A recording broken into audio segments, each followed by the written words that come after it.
I worked at SpaceGen after a couple of years in management consulting, and I had a fantastic time, but at some point, I realized that I wanted to add a couple more tools to my tool belt. And so I looked at various degrees, and at the end of the day, I decided that I wanted an MBA.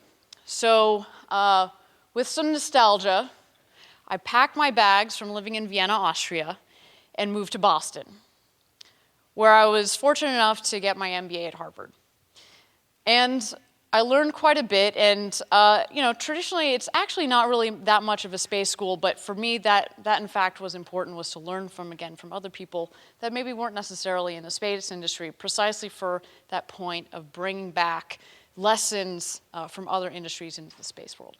So let's get to my top 5 lessons from business school that can be applied to space. Number 1, let's start with an equation.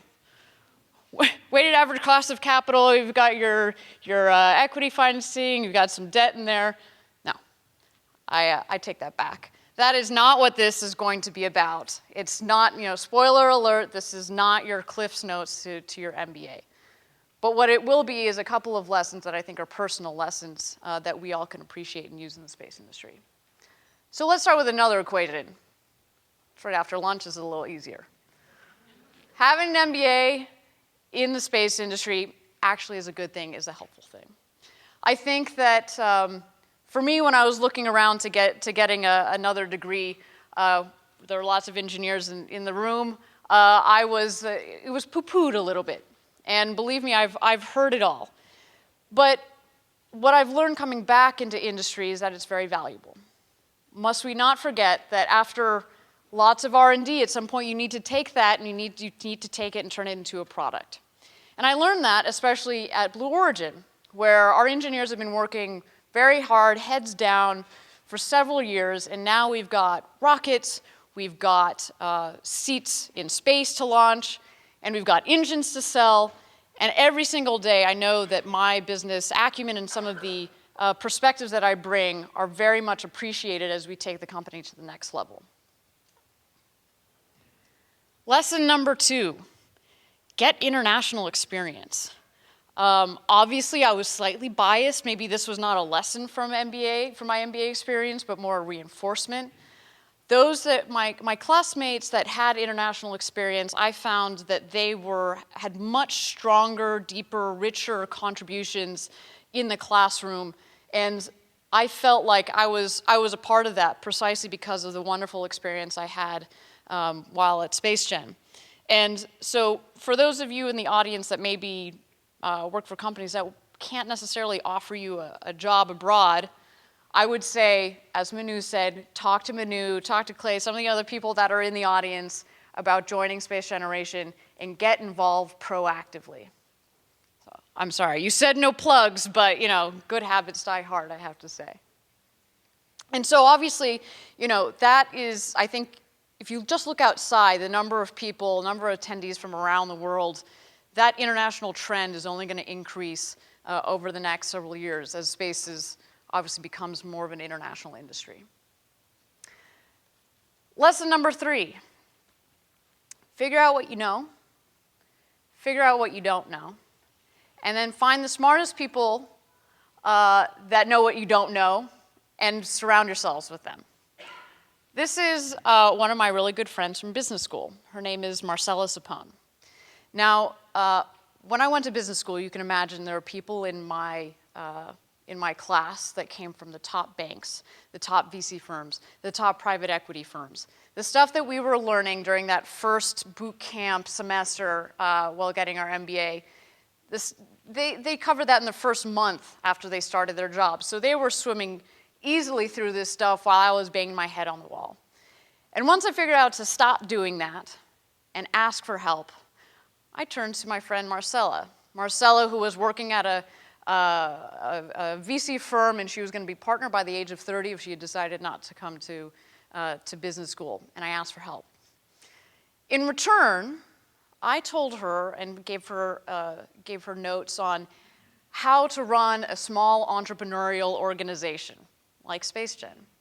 So I made it through finance, went very, very well, And she now today has started a startup called Hello Alfred, which won TechCrunch a couple of years ago, TechCrunch Disrupt a couple of years ago, is now getting plenty of press and all sorts of funding from around the country.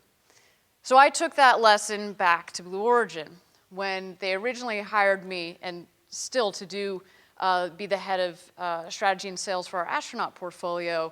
And now I'm also supporting the engine portfolio and engine sales. So what did I do? I didn't go, get a book and bang my head against the wall and try to become a rocket engine expert immediately. I went and I talked to our top engineers and got smart on it much quicker and much better, and created some good relationships there. Lesson number 4, take a stance and speak up. So this is what the Harvard Business School classroom looks like. Over 50% of your grade is actually based on participation. It's your ability to take a stance, raise your hands, and make strong points, especially with data being backing up your points. This definitely is helping me out in the industry currently, when I'm fortunate enough to be in meetings with our top executives, and especially when the direction of the direction of the discussion is heading in a direction that I don't agree with. I found that my opinion and my perspective is actually been very much appreciated when I raise my hand and I speak up. Now, unfortunately, I think we've seen from our industry what happens when you don't speak up. Challenger is a tragic example of that. So I would say not only for yourself, but also for the industry, we owe it to the industry to make sure that you take a stance and you speak up. Last lesson, last but not least, make time to have a life. So this is my family and me. I would say I was actually surprised in business school when they spent so much time hammering this point into us. And what it came from was a lot of research that my business school did around what made their most successful alumni the most successful. And it was from making time to have a life and having a balance. Now, the space industry, I think one of the things that's so brilliant about it is just how passionate all of the people are that are in this industry. But at the same time, it's that passion that fuels the drive, which does tremendous things for us. But at the same time, I think it also can be a bit of a detriment. So just as you keep going forward, remember to make time to have some balance and have a life. Now, I admit that I'm not the best at that. And that is not a hidden boast, but it is something at least that I learned in the space industry, and that I learned, and it's something that I would like to continue to have in my career in the space industry. So those are my 5 lessons, and I hope that you all that are in the audience that are considering perhaps having getting a degree or getting an MBA, you have something to learn from that.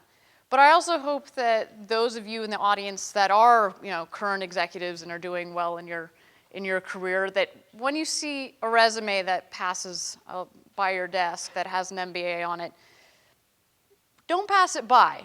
I think an MBA provides a different, skill set that when matched and complemented with a high level of technical skill that we already have in our industry, is going to create something that's going to propel the industry into the next era. So thank you very much.